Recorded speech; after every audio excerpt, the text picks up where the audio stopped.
Iran ও যুক্তরাষ্ট্রের সম্পর্ক এখন এক চরম উত্তেজনার পর্যায়ে। একদিকে তেহরান তাদের ক্ষেপণাস্ত্রের সঙ্গে দৃঢ় অবস্থান দেখাচ্ছে, অন্যদিকে পেন্টাগন বিশাল সামরিক শক্তি মোতায়েন করে যুদ্ধের ময়দানে প্রস্তুত। বিশ্ব আজ যেন এক সংকটের মুখোমুখি।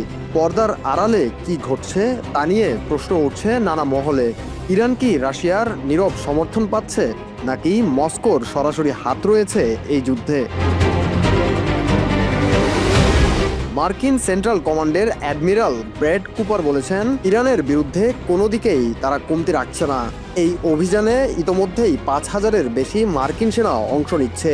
আকাশে আধিপত্য নিশ্চিত করতে প্রস্তুত রাখা হয়েছে ২ শতাধিক অত্যাধুনিক যুদ্ধবিমান।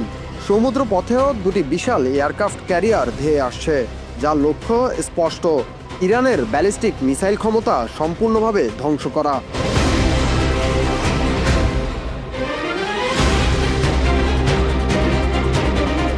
মার্কিন প্রতিরক্ষা সচিব পিট হেগসেট জানিয়েছেন, এই ক্ষেপণাস্ত্রগুলো মধ্যপ্রাচ্যে মার্কিন স্বার্থের জন্য বড় হুমকি। হেগসেতের মতে, ইরান তাদের ব্যালিস্টিক মিসাইলকে ঢালের মতো ব্যবহার করে, যার আড়ালে তেহরান পারমাণবিক কর্মসূচি দ্রুত এগিয়ে নেওয়ার সুযোগ পাচ্ছে। বিশ্ব সম্প্রদায়ের জন্য এটি অত্যন্ত উদ্বেগজনক।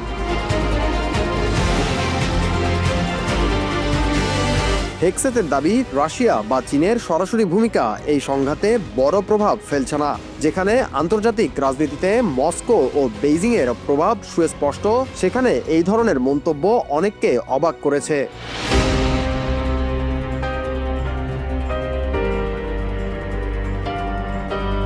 তবে বাস্তব ময়দানের চিত্র ভিন্ন।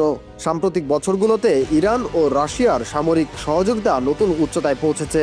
ইউক্রেন যুদ্ধের সময় রাশিয়ার জন্য ইরানের শাহেদ ড্রোন ও স্বল্পপাল্লার ব্যালিস্টিক মিসাইল অত্যন্ত গুরুত্বপূর্ণ হয়ে উঠেছে। এমন সহযোগিতা এখন ওয়াশিংটনের জন্য বড় চিন্তার কারণ।